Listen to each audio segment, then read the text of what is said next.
Welcome back to the Treehouse Brewing Company YouTube channel, where today we are tasting 7 New Zealand grown and produced Sauvignon Blancs.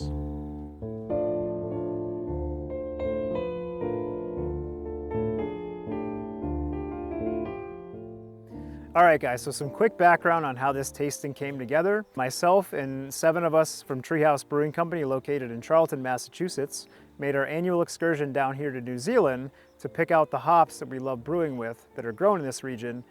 And interestingly enough, many of those hops exhibit characteristics that are similar to Sauvignon Blanc. And we came across so many unique and interesting Sauvignon Blancs that we have never seen in the United States, we thought, wouldn't it be fun to buy 7 of them and have a tasting. This isn't a formal review.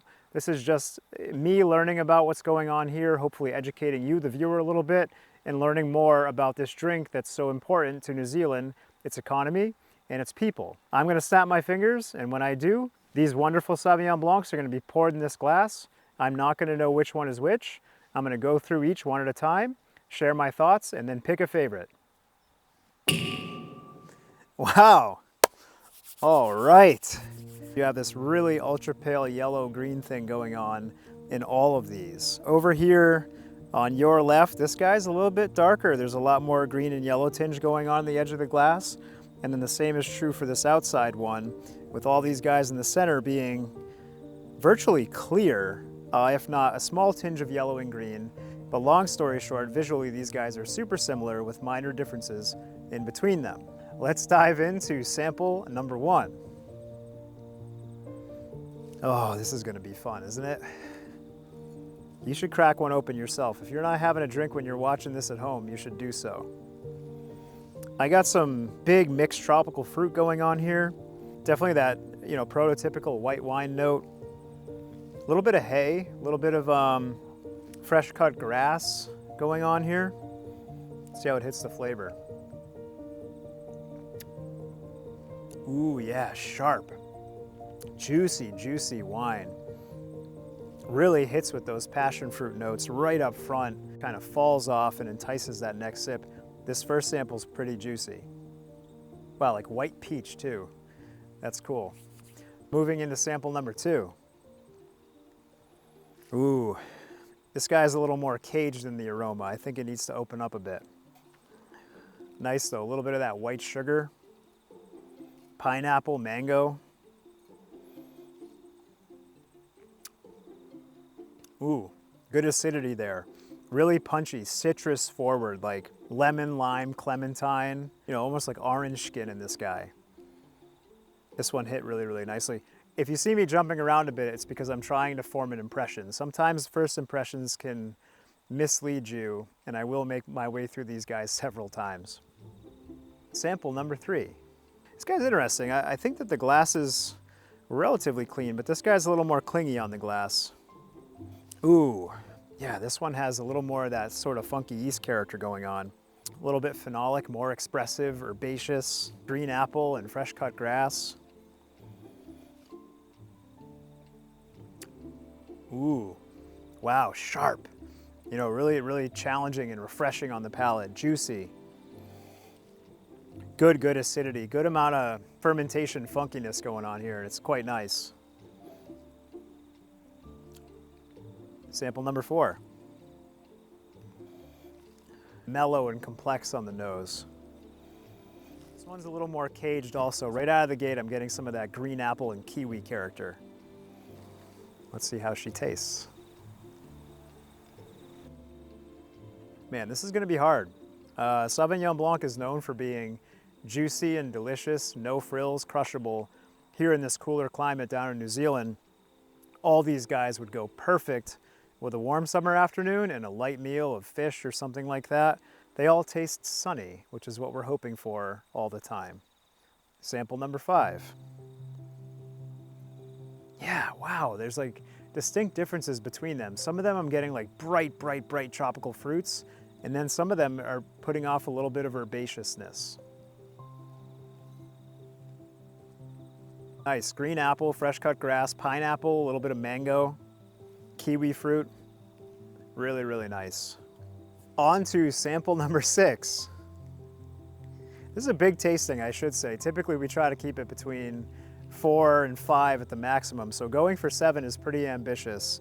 And what I will say is I'm struck by how much these guys express themselves in similar ways to the hops that are grown here in New Zealand that we love so much. If you're unfamiliar, if you're watching this as a wine drinker, there's a hop called Nelson Sauvin, which is grown here in New Zealand, which expresses similar characteristics to Sauvignon Blanc, and we love it for that reason.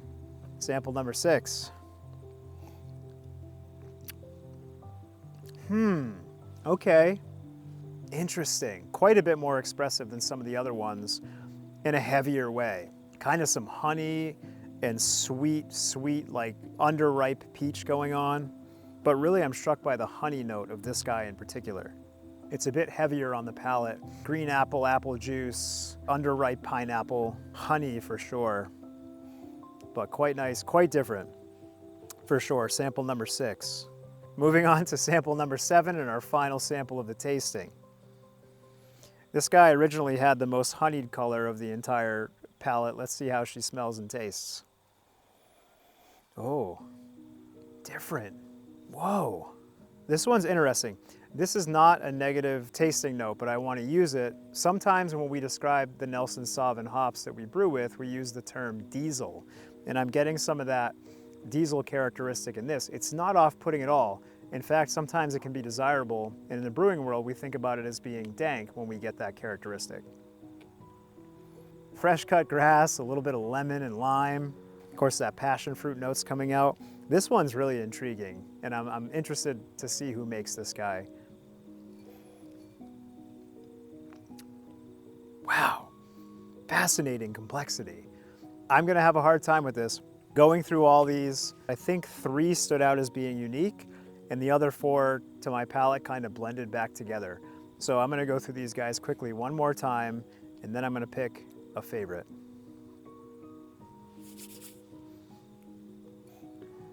Super bright Sauvignon Blanc character. This reminds me very much of the Nelson Sauvin hop. Mixed tropical fruit.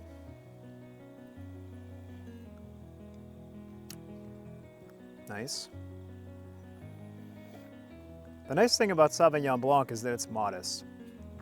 Even the best expressions of New Zealand Sauvignon Blanc can be had all the way home in the United States for 40 USD, which is nice. You can have the upper echelon of something for a relatively modest price.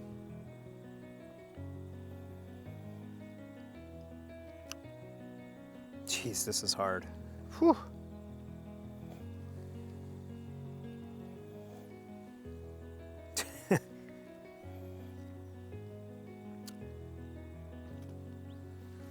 Normally in a tasting like this, I would rank them 1 through 7. I think I'd have to be here for a long time with detailed tasting notes and really go through this panel over and over again to form my impressions. I'm gonna give a tie for my 2 favorite. I think that they were expressive for different reasons. And this guy here had the most beautiful fermentation character, really kind of rich and complex with all those Sauvignon Blanc notes that you know and love, but a ton of complexity behind it. This guy, sample number 5, is just kind of in your face, super juicy Sauvignon Blanc character that you kind of come to love. Mixed tropical fruits, mango, white sugar. It's just a delight to drink. So these are my 2 favorites, sample number 3 and sample number 5. What are we drinking? Awesome. Okay. Sample number 5. Wow, amazing. Okay, so for the 2 favorites that we've selected, interestingly enough, the Moutere Hills is grown right adjacent to the hop farm that we selected our Nelson Sauvin hops from today. And this guy was definitely one of my favorite examples of Sauvignon Blanc that I tasted today. Super complex and pleasant all around. And then the Craggy Range was just in your face, classic, cool climate, juicy Sauvignon Blanc with mixed fruit, lime and passion fruit and mango throughout. Just a real pleasure to drink all around. What do you say we reveal the rest of them for my own and the viewers' curiosity? Nautilus, lovely. Cloudy Bay, yeah. Cloudy Bay's an icon, I believe. We definitely are familiar with it in the States, and we've actually visited the winery here in New Zealand and had a lovely time. If you haven't been there, cellar door and tasting room down there in Blenheim is absolutely sublime, especially if you get there on a bright and sunny day. Their winery itself is beautiful. So Cloudy Bay presented itself super well in this tasting for sure. 4, Jules Taylor. This was quite nice. Wonderful. Yep. This is also a, nope, this is a Marlborough wine. Very nice. 6. Yeah, the Seifried, yeah. Awesome. These guys are from the Nelson region. And number 7 is the Ōhau Gravels 2020 Single Vineyard Sauvignon Blanc, which is a North Island Sauvignon Blanc. Very nice. Okay. One point that I want to make here is that all these guys were great. The more that I drank them, the more singular and expressive that they became. I had a great time trying these. I certainly learned a lot.